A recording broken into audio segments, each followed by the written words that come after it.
লোকসভা নির্বাচন একেবারেই দোরগোড়ায়, দিনক্ষণও ঘোষণা করা হয়েছে। আর দিনক্ষণ ঘোষণার সাথে সাথেই বাঁকুড়া জেলা শাসকের অফিস চত্বর একদম সেজে উঠেছে।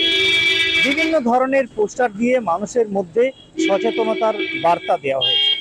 বিভিন্ন পোস্টারের মাধ্যমে এই ধরনের পোস্টারগুলি দিয়ে মানুষকে ভোট দানে উৎসাহিত করা হচ্ছে। মানুষ যাতে ভোট প্রক্রিয়ায় অংশগ্রহণ করে সেই আবেদনও করা হচ্ছে। বিভিন্ন ধরনের পোস্টার, রঙিন পোস্টার সেজে উঠেছে জেলা শাসকের অফিস চত্বর। আমরা চাইছি আজকে আমি যখন এই এসডিও গেটের সামনের দিকে পেরোচ্ছি, দুপাশে জেলা জেলা মানে আমাদের ডিএম অফিসে যে সমস্ত পোস্টার খুব সুন্দরভাবে ভোট স্বচ্ছভাবে যাতে দিতে পারে, মানুষ যাতে ভোটদান করতে পারে, তার সমস্ত দুদিকেই প্ল্যাকার্ড বলুন, ফেস্টুন বলুন, খুব সুন্দরভাবে সাজিয়ে উঠেছে এবং সেজে উঠেছে।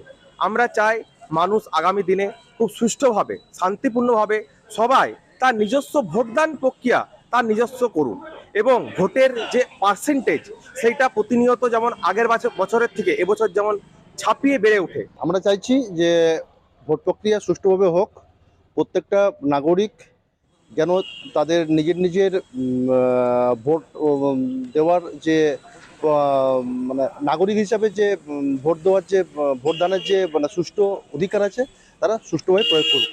কি চাইছেন ভোট প্রক্রিয়া মানে ভোটের যে সুষ্ঠুভাবে নির্বাচন, হ্যাঁ, অবশ্যই সবাই নিজের নিজের ভোটদান নিজে দিক। খুব সুন্দর সেজে উঠেছে। হ্যাঁ, আমাদের এদিকে ডিএম বা জেলা পরিষদের এদিকটা মোটামুটি বেশ সুন্দর সেজে উঠেছে। হ্যাঁ, তাদের দেখে খুব সুন্দর লাগছে, ভালো লাগছে। ভোট হোক উৎসবের আনন্দে, ভোট হোক শান্তিপূর্ণ, সুষ্ঠু, এমনটাই চাইছেন ভোটাররা।